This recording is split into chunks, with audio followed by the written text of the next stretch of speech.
Recording in progress. Greetings, my friends. It's time for another prophetic soundbite.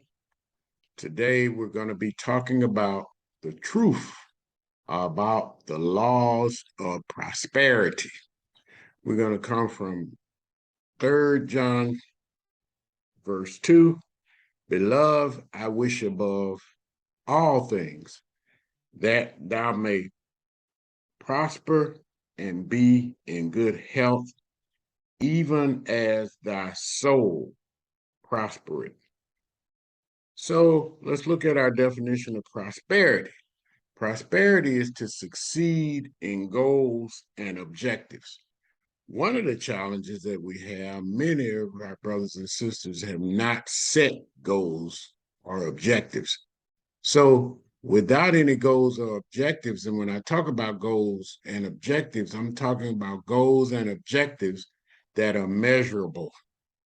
You can't even determine whether you're prospering or making progress unless you can measure what you're talking about. So when we talk about goals and objectives, we want to make sure that our goals and objectives are measurable. Then we'll be able to determine whether we're making progress or not. All right. So the definition of prosperity that we're going to use is to succeed in goals and objectives. And we've talked about how laws work. We're talking about the laws of prosperity. And when we talk about laws, we're talking about what is required to function in accordance with the Creator standard. And now we know our Creator being God. So let's get into today's teaching because we're talking about soul prosperity. All long-term sustainable prosperity begins in the soul. Let me say that again. All long-term sustainable prosperity begins in the soul. The soul is a bank where revelation, knowledge, doctrine of God can be deposited and retrieved. It is a bank of revelation knowledge. We could say it's a bank of wisdom. It's a bank of doctrine where you can deposit and withdraw things, deposit and retrieve. That's a place that the soul is. The other thing we want to talk about the soul is the seat of your personality. Everybody is different, okay, because of their personality, and your personality is seated in your soul. All right, your will, where you make decisions, is also seated in your soul. So your soul plays an important part.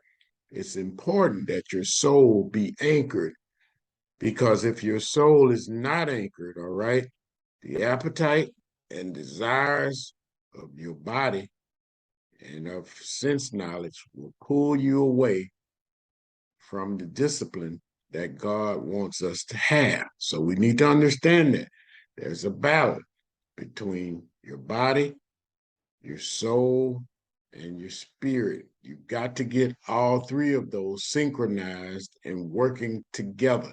We want the spirit. We want to be spirit-led.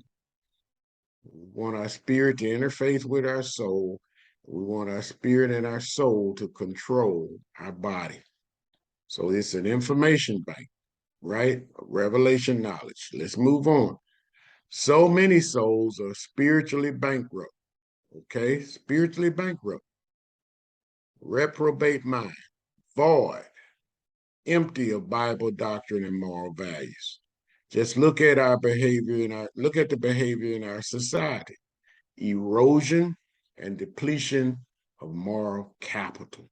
You can see this because we're out of control with violent crime, etc. So we can see the erosion and the lack of moral capital. We can see the reprobate mind. The mind is a component of the soul. We live in a society where Bible doctrine is not properly valued. Okay, if Bible doctrine was properly valued, we would not be seeing all of the things we're experiencing in the world right now with all the violence and all the crime that's taking place, that's an indication and that's evidence that Bible doctrine is not being properly valued, is not being properly followed. All right? Key principle: my people are destroyed for lack of Bible knowledge/doctrine. This is the source of wisdom, godly wisdom. All right? Whoever pursues righteousness and love finds life, prosperity, and honor. We want to thank you for your time this morning.